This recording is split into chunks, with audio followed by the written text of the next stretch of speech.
Gun culture वाले America में एक बड़ा गोलीकांड हुआ है जिसने पूरे अमेरिका को दहला दिया है, क्योंकि इस बार अमेरिकी राष्ट्रपति डोनाल्ड ट्रंप के खासम खास और करीबी दोस्त चार्ली किर्क की दिन दहाड़े गोली मारकर हत्या कर दी गई। आप देख रहे हैं बॉस, पब्लिक है, भीड़ है, सिक्योरिटी है, धांस से गोली लगी, मर गया भाई।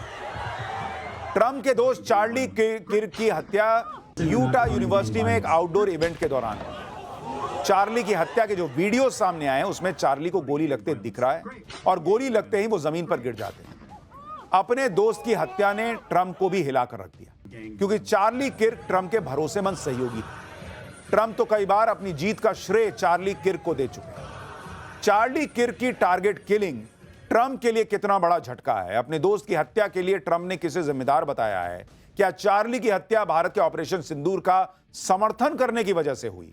ट्रंप के करीबी की हत्या के बाद क्या ट्रंप की जान को भी खतरा है? रशिया ने क्या कह दिया है? ये बड़े सवाल और इनके जवाब आज आपको दूंगा, क्योंकि याद कीजिए ट्रंप बहुत सेफ नहीं है। पिछले साल चुनाव प्रचार के दौरान ट्रंप पर भी हमला हुआ था, ये याद कीजिए। जैसे इस पे गोली चली, भाई तो मर गया, लेकिन ट्रंप के कान को गोली छू के चली गई थी। ट्रंप के दोस्त की टारगेट किलिंग से क्या ट्रंप पर जो हमला हुआ था उसका भी कोई कनेक्शन है क्या? आज इस सब के बारे में बात करूंगा। यह भी बताऊंगा कि चार्ली किर्क को गोली लगने के बाद जब हर कोई जान बचाने के लिए भाग रहा था, तब उसी भीड़ में एक शख्स जश्न क्यों मना रहा था? ट्रंप के दोस्त की हत्या के बाद मौके से जिस संदिग्ध हत्यारे को हिरासत में लिया गया, उसे बाद में रिहा क्यों कर दिया गया? चार्ली किर्क के उन बयानों को भी सुनवाऊंगा जिन्हें उनकी हत्या का कारण बताया जा रहा है। अमेरिका के खौफनाक शूटआउट का पूरा सच क्या है, अब इसका चैप्टर खोलता हूं। लेकिन पहले जो हुआ है उसकी एक झलक देखिए, जिससे ट्रंप भी सदमे में भी हैं और गुस्से में भी। अमेरिका में राष्ट्रपति ट्रंप के करीबी सहयोगी और दोस्त चार्ली किर्क की दिन दहाड़े गोली मारकर हत्या कर दी, और इसके अलग अलग एंगल से वीडियो हैं। आप देखिए वो बैठा हुआ और कैसे गोली लगी। आप जैसे ये वीडियो देखिए, किर्क यूटा यूनिवर्सिटी के कार्यक्रम में थे, तभी गोली की आवाज आती है। गोली सीधे किर्क के गले में लगती है और गले से खून की धार फूट पड़ती है और किर्क गिर जाता है। चार्ली किर्क के हत्या का ये वीडियो देखकर हर कोई हैरान। चार्ली एक सफेद टेंट के नीचे बैठकर बोल रहे थे और तभी गोली सीधे आकर उनकी गर्दन पर लगी और वो कुर्सी से गिर पड़े। ट्रंप के दोस्त चार्ली किर्क को उस वक्त गोली मारी गई जब वो 10 सितंबर की दोपहर यूटा यूनिवर्सिटी में मास शूटिंग के बारे में एक सवाल का जवाब दे रहे थे, लेकिन वो पूरा जवाब दे पाते उससे पहले ही गोली चल गई और उनकी जान चली गई। इस वीडियो में यह दिखता है कि किस तरह से उनकी हत्या हुई और सारे लोग वहीं पर मौजूद थे और हड़कंप मच गया। चार्ली किर्क की हत्या ट्रंप के लिए कितना जबरदस्त झटका है और अपने दोस्त की हत्या से ट्रंप कैसे आग बबूला हो गए हैं वो आपको बताऊंगा। लेकिन पहले आप ये देखिए कि ट्रंप के दोस्त चार्ली किर्क को भी उसी तरह गोली मारी गई जैसे पिछले साल इलेक्शन कैंपेन के दौरान ट्रंप को पेंसिल्वेनिया में निशाना बनाया गया था। तब गोली ट्रंप के दाहिने कान को छूते हुए निकल गई थी और ट्रंप खुशकिस्मत थे कि बाल बाल बच गए थे। लेकिन ट्रंप के दोस्त चार्ली की किस्मत इतनी अच्छी नहीं थी, क्योंकि गोली सीधे उनके गले में लगी और मौके पे ही चार्ली की मौत हो गई। आप दोनों तस्वीरें गौर कीजिए बॉस, कैसे डोनाल्ड ट्रंप पे गोली चली थी और कैसे चार्ली पे गोली चली है। और इसीलिए सवाल उठ रहा है कि क्या अब डोनाल्ड ट्रंप की जान को खतरा है? ट्रंप को भी शार्प शूटर ने एक बिल्डिंग की छत से स्नाइपर राइफल से निशाना बनाया था और चार्ली किर्क को भी इसी तरह गोली मारी गई। चार्ली को गोली लगने के बाद हमलावर को एक ऊंची बिल्डिंग की छत पर स्पॉट किया गया, जो गोली चलाने के बाद भागते हुए कैमरे में रिकॉर्ड हुआ। चार्ली किर्क की हत्या से अमेरिका में हड़कंप मचा हुआ है। चार्ली की हत्या ट्रंप के लिए एक बड़ा झटका है। ट्रंप को चार्ली अपना कितना भरोसेमंद दोस्त मानते थे, इसका अंदाजा आप इसी बात से लगाइए कि चार्ली एक सोशल एक्टिविस्ट थे, कोई बड़े नेता नहीं थे। लेकिन अपने दोस्त चार्ली किर्क की हत्या को ट्रंप ने अमेरिका के लिए काला दिन बताया। अमेरिका में 14 सितंबर तक राष्ट्रीय शोक की घोषणा कर दी गई है और पूरे अमेरिका में राष्ट्रीय झंडे को आधा झुकाने का आदेश ट्रंप ने दिया है। अपने दोस्त की हत्या के बाद ट्रंप दुखी भी हैं और आग बबूला भी। ट्रंप ने क्या कहा एक बार सुनिए, फिर आपको बताता हूं कि चार्ली की हत्या ट्रंप के लिए कितना बड़ा लॉस है और चार्ली ने ऑपरेशन सिंदूर, पाकिस्तान, आतंकवादियों पर ऐसा क्या कहा था जो उनकी हत्या की वजह हो सकती है क्या? I am filled with grief and anger at the heinous assassination of Charlie Kirk on a college campus in Utah. Charlie inspired millions, and tonight all who knew him and loved him are united in shock and horror. He fought for liberty, democracy, justice, and the American people. He's a martyr for truth and freedom, and there's never been anyone who was so respected by youth. Charlie की हत्या को Trump के लिए बड़ा झटका माना जा रहा है, क्योंकि ट्रंप के राष्ट्रपति बनने में चार्ली किर्क की बड़ी भूमिका थी। आप ये जो वीडियो देख रहे हैं, इससे अंदाजा लगाइए कि सिर्फ 31 साल के चार्ली और 79 साल के ट्रंप के बीच कितनी गहरी दोस्ती थी। शिकागो से ताल्लुक रखने वाले चार्ली किर्क अमेरिका में जाने माने राइट विंग एक्टिविस्ट थे। उन्होंने 18 साल की उम्र में टर्निंग पॉइंट यूएस की स्थापना की, जो अमेरिका की सबसे बड़ी कंजर्वेटिव मूवमेंट है। चार्ली की इसी संस्था ने 2024 के चुनाव में घर घर जाकर ट्रंप के लिए मतदाता अभियान चलाया था। किर्क ने 2020 में द मागा डॉक्ट्रिन किताब लिखी थी, जिसमें ट्रंप के मेक अमेरिका ग्रेट अगेन का जिक्र था। चार्ली किर्क ने ट्रंप के समर्थन में get out the vote campaign भी चलाया था, जिसके जरिए उन्होंने वोटर्स को एकजुट किया था, जो आमतौर पर वोट करने नहीं निकलते। किर्क के पास ग्रेजुएशन की डिग्री नहीं थी, लेकिन उन्होंने अमेरिका के युवा वोटर्स, कॉलेज स्टूडेंट्स को ट्रंप की रिपब्लिकन पार्टी से जोड़ने में बड़ी भूमिका निभाई थी। 2024 में ट्रंप की जीत के लिए चार्ली ने एड़ी चोटी का जोर लगा दिया था। वो ट्रंप के लिए समर्थन जुटाने के लिए पूरे अमेरिका में घूम रहे थे। चार्ली ने सार्वजनिक तौर से ट्रंप के इस दावे को बढ़ावा दिया था कि 2020 का चुनाव ट्रंप को साजिश करके हरवाया गया। ट्रंप खुद ये बात कबूल करते हैं कि उनकी जीत में चार्ली ने बड़ा रोल प्ले किया था। आप ये वीडियो देखिए। 2024 में ट्रंप की जीत की न्यूज सुनकर चार्ली कैसे भावुक हो गए थे, ये वीडियो में दिख रहा है। आंखों में आंसू आ गए थे भाई के। अपने दोस्त चार्ली किर्क की हत्या का आरोप ट्रंप ने किस पर लगाया है, यह आपको बताऊंगा, लेकिन पहले एक और वीडियो देखिए। जिस प्रोग्राम के दौरान चार्ली किर्क को गोली मारी गई, उस प्रोग्राम में हजारों लोगों की भीड़ मौजूद थी। चार्ली को गोली लगते ही वहां भगदड़ मच गई, लोग घबराकर भागने लगे। लेकिन इसी भगदड़ के बीच एक हैरान कर देने वाला वीडियो सामने आया। इस वीडियो में चार्ली किर्क को गोली लगने के बाद एक युवक जश्न मनाता दिखाई दे रहा है। कहा जा रहा है कि यह युवक वामपंथी विचारधारा वाली लिबरल पार्टी का कार्यकर्ता है, जो चार्ली को गोली लगने के बाद खुशी जता रहा है। ये देखिए कैसे नाच रहा है। चार्ली किर्क की हत्या क्यों हुई, इसमें किसका हाथ है, यह अभी बड़ा सवाल है, क्योंकि चार्ली का किलर अभी भी पुलिस की पकड़ से बाहर है। हालांकि पहले खबर आई थी कि चार्ली के हत्यारे को मौके से गिरफ्तार कर लिया गया, जिसका एक वीडियो भी सामने आया था कि यही तो नहीं है किलर। पुलिस वाले एक शख्स को पकड़ के ले जाते दिख रहे थे, जिसे पहले चार्ली का संदिग्ध हत्यारा बताया गया, लेकिन पूछताछ के बाद इस शख्स को रिहा कर दिया गया। ट्रंप ने कहा है कि वो हत्यारे को ढूंढकर सजा दिलवा कर रहे हैं। दावा किया जा रहा है कि चार्ली को उनकी विचारधारा की वजह से मारा गया, क्योंकि चार्ली किर्क अपने दक्षिणपंथी विचारों की वजह से हमेशा लिबरल्स यानी वामपंथियों के निशाने पर रहते थे। चार्ली अमेरिका में नस्लीय भेदभाव खत्म करने वाले सिविल राइट्स एक्ट की आलोचना करते थे। चार्ली ने गाजा में इजरायल के हमलों का समर्थन किया था। चार्ली अमेरिका में महिलाओं को गर्भपात के अधिकार का भी विरोध करते थे। चार्ली गुलामी प्रथा के समर्थन में थे, बयान देते थे। चार्ली अमेरिका में गन कल्चर के भी समर्थक थे। उन्होंने कई बार खुलकर कहा था कि हथियार रखने की आजादी बचाए रखने के लिए हर साल कुछ गन डेथ्स होने सामान्य बात है। संयोग देखिए कि जब उनकी गोली मारकर हत्या की गई, तब चार्ली अमेरिका में सामूहिक गोलीबारी की घटनाओं पर ही एक सवाल का जवाब दे रहे थे। किर्क की सोशल मीडिया पर जबरदस्त फॉलोइंग थी। उनके radio show the Charlie Kirk show को हर महीने 5 लाख से ज्यादा लोग सुनते थे। इसी शो में उन्होंने भारत के ऑपरेशन सिंदूर का समर्थन किया था और पाकिस्तान को आतंकी देश तक बताया था। सुनिए एक बार।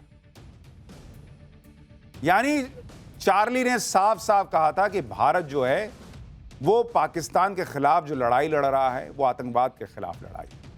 चार्ली किर्क अमेरिका में बढ़ती इस्लामिक कट्टरपंथ के भी विरोधी थे। उनका मानना था कि अमेरिका में वामपंथी इस्लाम का इस्तेमाल करके अमेरिका को बर्बाद कर देना चाहते हैं, और यह बात वो अपने कार्यक्रमों में खुलेआम कह देते थे। सुनिए एक बार। यानी चार्ली किर्क अपने मन में बात नहीं रखते थे, खुलकर बोल देते थे। चाहे वो ऑपरेशन सिंदूर पे बोलना हो, इस्लामिक आतंकवाद शब्द का इस्तेमाल करना हो, अमेरिका में इस्लाम को बढ़ावा दिया जाना हो, या फिर 5 बार हमें नमाज क्यों सुननी चाहिए अमेरिका के अंदर, इस तरह की बातें वो कर देते थे, बोल देते थे। और इसलिए सवाल उठ रहा है कि क्या इसी वजह से उन्हें गोली मार दी गई, वामपंथियों को यह बात पसंद नहीं आई, क्या ट्रंप की जान को भी खतरा है? तमाम बातें हैं जो जांच के बाद ही साफ हो पाएंगी। पाठशाला में अगली क्लास, जिसमें बात नेपाल की। जान बचाकर भागे चीनी कठपुतली ओली का सनसनीखेज दावा। नेपाल में बवाल भारत ने करवाया क्या? सच क्या है इसका? आंदोलन नेपाल के जेनजी का, लेकिन आंदोलन में पैसा किसका लगा? पर्दे के पीछे का खिलाड़ी कौन है? नेपाल का अगला प्रधानमंत्री कौन? जेनजी और सेना के बीच भी अब बवाल होने वाला है क्या? नेपाल में तख्ता पलट करने वाला जेनजी अब यह तय नहीं कर पा रहा है कि नेपाल की सत्ता कौन संभालेगा, वहां नया प्रधानमंत्री कौन बनेगा, यह आज भी क्लियर नहीं हुआ। लेकिन जिस तरह से पूरे आंदोलन में हिंसा भड़की, उससे हमने पाठशाला में कह दिया था कि लगता है आंदोलन को किसी ने हाईजैक कर लिया है। आज यही बात जो हमने आपको पाठशाला में डे 1 कही थी, वही बात नेपाल में आंदोलन करने वाले जेनजी के लोग कह रहे हैं कि भाई हमारा आंदोलन हाईजैक हो गया। जेनजी की तरफ से कहा गया कि हिंसा और आगजनी में जेनजी से जुड़े लोगों का कोई हाथ नहीं है, आंदोलन को मौका परस्त तत्वों ने हाईजैक कर लिया है। और पूरे बवाल के बीच पीएम की कुर्सी छोड़कर जान बचाकर भागे केपी शर्मा ओली ने भी सनसनीखेज दावा कर दिया। उन्होंने इशारा कर दिया कि नेपाल में बवाल भारत ने करवाया। लेकिन इसका सच क्या है, आज आपको विस्तार से बताऊंगा। नेपाल में तख्ता पलट करने वाले जेनजी के पीछे कौन सी ताकत है, पर्दे के पीछे के खिलाड़ी कौन है, इसके अलावा नेपाल के नए पीएम को लेकर जेनजी और नेपाल आर्मी के बीच छिड़ते बवाल की भी बात हो। लेकिन पहले नेपाल में आज जो हुआ है उसकी भी झलक दी। नेपाल में तख्ता पलट हुए 2 दिन हो चुके हैं, लेकिन अंतरिम पीएम पर सहमति नहीं बन पाई और इसी को लेकर आज नेपाली आर्मी के मुख्यालय में मैराथन बैठक चली। इस बैठक में पीएम के नाम को लेकर तो कोई फैसला नहीं हुआ, लेकिन जेनजी के आंदोलनकारी पीएम के नाम को लेकर 2 गुटों में बंट गए। बैठक के बाद सेना मुख्यालय के बाहर दोनों गुटों में हाथापाई तक हो गई। झड़प से पहले जेनजी के नेताओं ने प्रेस कॉन्फ्रेंस की, जिसमें आंदोलन को तोड़ने की कोशिश करने का आरोप लगाया गया।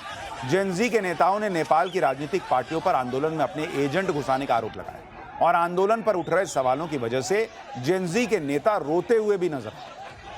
लेकिन कैसे ये जेनजी के लोग आपस में भिड़ गए, उसकी तस्वीर आप देखिए। जेनजी आंदोलन में यह बिखराव तब दिखना शुरू हुआ जब नेपाल के पूर्व पीएम केपी शर्मा ओली के नाम से एक चिट्ठी सोशल मीडिया पर वायरल हुई और नेपाल में हुई क्रांति का ठीकरा भारत पर फोड़ने का प्रयास हुआ। चिट्ठी में लिखा गया कि डियर जेनजी, आज मैं शिवपुरी के इस एकांत सुरक्षा क्षेत्र में नेपाली सेना के सैनिकों से घिरा बैठा हूं और तुम्हें याद कर रहा हूं। सरकारी कार्यालयों में आगजनी और तोड़फोड़ अचानक नहीं हुई, आपके मासूम चेहरों का इस्तेमाल गुमराह करने के लिए किया जा रहा है। मैंने जिद की कि हमारे देश में व्यापार करने वाले सोशल नेटवर्क हमारे नियमों का सोशल नेटवर्किंग कंपनियां हमारे नियमों का पालन करें, रजिस्टर्ड हो।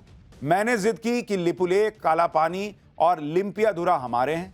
मैंने जिद की कि जैसा कि शास्त्रों में कहा गया है, भगवान श्री राम का जन्म भारत में नहीं बल्कि नेपाल में हुआ था। अगर मैं अपनी इन जिदों से पीछे हट जाता तो मुझे कई और अवसर मिलते, बहुत कुछ मिलता। अगर मैंने लिम्पियाधुरा समेत नेपाल का नक्शा संयुक्त राष्ट्र को नहीं भेजा होता या दूसरों को अपनी मनमानी चलाने दी होती तो मेरी जिंदगी किसी और ही दिशा में जा रही होती। यानी इन्होंने इशारों इशारों में कह दिया कि मैं भारत के हिसाब से नहीं चला इसलिए ऐसा हो गया, मैंने प्रभु श्री राम की जन्मस्थली नेपाल में बता दी इसलिए ऐसा हो गया। अरे जाओ, यहां भारत अमेरिका से भिड़ा बैठा है, उसको यही काम बचा है कि वो नेपाल में जिससे भारत के इतने अच्छे संबंध हैं, रोटी बेटी का रिश्ता है, वहां आग लगा देगा भारत। और आपके अपने मैप में बोल देने से कि ये हमारा है वो हमारा है, उससे क्या हो जाता है? आपके बोल देने से वो भारत का हिस्सा आपका हो जाएगा क्या?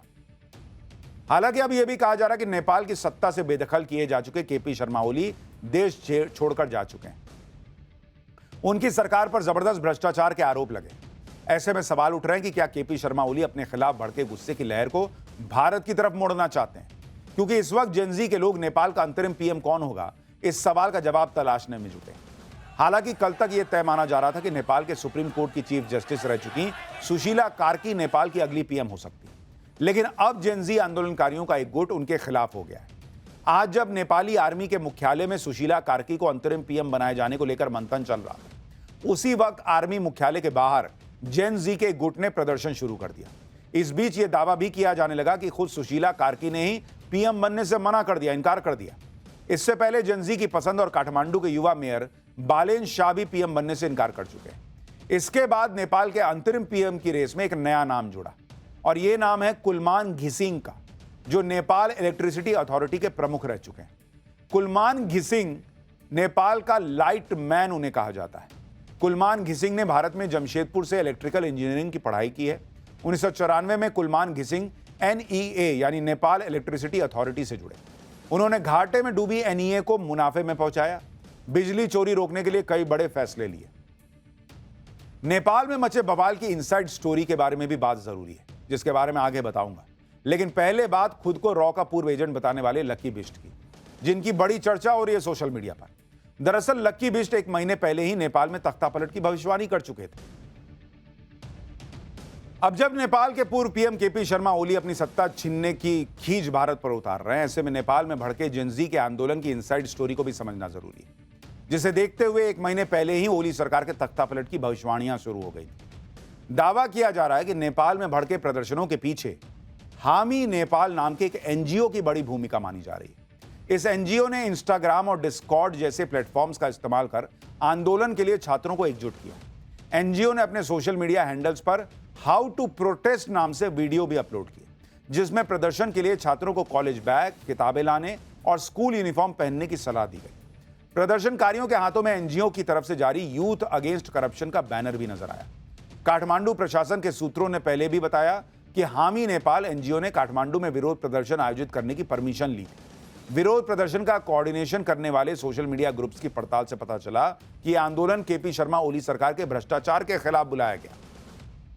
इन सोशल मीडिया ग्रुप्स पर बेरोजगारी, असमानता के खिलाफ पोस्ट अपलोड की गई। नेपाल के युवा इंटरनेट यूजर्स का आरोप था कि राजनेताओं और मशहूर हस्तियों के बच्चों को लग्जरी सुविधाएं मिल रही हैं, जबकि आम लोगों को बुनियादी सुविधाओं के लिए भी संघर्ष करना पड़ रहा है। पड़ताल में यह भी पता चला कि आयोजकों को विरोध प्रदर्शन के दौरान हिंसा की आशंका पहले से थी। 20 से ज्यादा आंदोलनकारियों की मौत के बाद गुस्सा ज्यादा भड़क गया। मौत के लिए सुरक्षा बलों को जिम्मेदार बताया गया और सोशल मीडिया हैंडल्स पर प्रधानमंत्री समेत दूसरे मंत्रियों के घरों में बोतल बम फेंकने की चर्चा होने लगी। एक यूजर ने तो आंदोलनकारियों की मौत का बदला लेने के लिए मशीन गन तक की डिमांड कर दी। इसके बाद नेपाल के मंत्री प्रदर्शनकारियों के निशाने पर आ गए। किस तरह नेपाल के संचार मंत्री प्रदर्शनकारियों के सामने जान बचाने के लिए हाथ जोड़कर खड़े हैं और उसके बाद भी उनके घर को आग लगा दी गई, उसकी तस्वीरें आप देखिए। अब आपको यह भी बताता हूं कि जेनजी के जिस आंदोलन की वजह से नेपाल में 48 घंटों के अंदर तख्तापलट हो गया, पीएम और मंत्री जान बचाकर भाग खड़े हुए, पूरी तरह से उथल पुथल मच गई। सोशल मीडिया पर उस आंदोलन को खड़ा करने वाले एनजीओ हामी नेपाल पर आंदोलन के लिए विदेशी फंडिंग लेने के आरोप लग रहे हैं।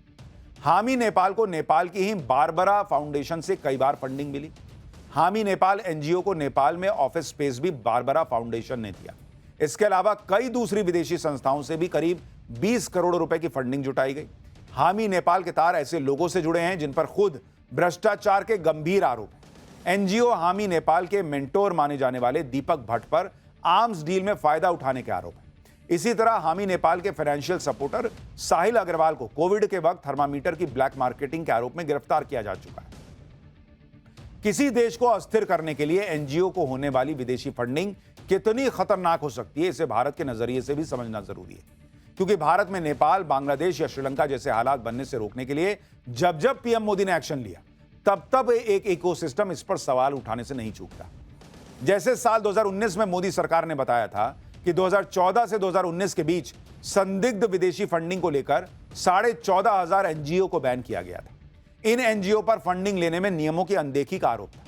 इसके अलावा एंटी इंडिया प्रोपेगेंडा फैलाने वाली कई संस्थाओं जैसे ऑक्सफैम, एमनेस्टी इंटरनेशनल इंडिया पर विदेशी फंडिंग से जुड़े आरोपों पर एक्शन हुआ। अब यह भी देखिए कि सीए प्रोटेस्ट के दौरान 2020 में दिल्ली में जो दंगे हुए, उनकी जांच के दौरान पुलिस ने दावा किया था कि आरोपियों को ओमान और यूएई जैसे देशों से फंडिंग मिली। यही नहीं, सीए प्रोटेस्ट से जुड़ी संस्थाओं को भी सऊदी अरब, यूएई, ओमान और कतर से फंडिंग मिलने का आरोप लगा, जिसका दावा पुलिस ने चार्जशीट में भी किया। इसी तरह 2022 में मोदी सरकार ने पीएफआई को बैन किया, जिस पर टेरर फंडिंग के गंभीर आरोप लगे। पीएफआई पर खाड़ी देशों से फंड जुटाने का आरोप लगा। दिल्ली और हाथरस में हुए दंगों के लिए भी पीएफआई पर चीन से फंड जुटाने का आरोप लगा। जांच में यह भी पता चला कि दिल्ली दंगे के आरोप भगोड़े जाकिर नाइक से जुड़ते मिले और उनके एनजीओ को मलेशिया से फंडिंग हुई। यानी नरेंद्र मोदी सरकार ने प्रोएक्टिवली काम किया, वरना प्रयास तो कई लोग कर रहे थे, ऐसा आरोप लगता है। पिछले साल ही केंद्र सरकार खुद सुप्रीम कोर्ट में जो हलफनामा दी थी, उसमें बता चुकी है कि इस तरह के एनजीओ विदेश से मिल रही फंडिंग का इस्तेमाल सरकार की योजनाओं के खिलाफ करते हैं। विदेश से मिली फंडिंग की 90% से ज्यादा रकम का इस्तेमाल प्रदर्शनों और उसके लिए लोगों को भाड़े पर इकट्ठा करने में होता है। यह नरेंद्र मोदी का विजन है, जिसका लोहा नेपाल के प्रदर्शन में शामिल वहां के युवा भी मान रहे हैं और कह रहे हैं कि नेपाल को शक्तिशाली बनना है तो भारत की तरह नई टेक्नोलॉजी पर फोकस करना होगा। सुनिए एक बार। टेक्नोलोजीको जमानामा नेपाल धेरै तल छ। नजिकैको छिमेकी देश इन्डिया टेक्नोलोजीमा धेरै माथि भइसक्यो। विश्वकै पावरफुल कन्ट्रीमा इन्डिया गइसक्यो नयाँ नयाँ टेक्नोलोजीहरू उत्पादन गरेर इन्डिया जस्तै पावरफुल बनाउन चाहन्छौँ हामी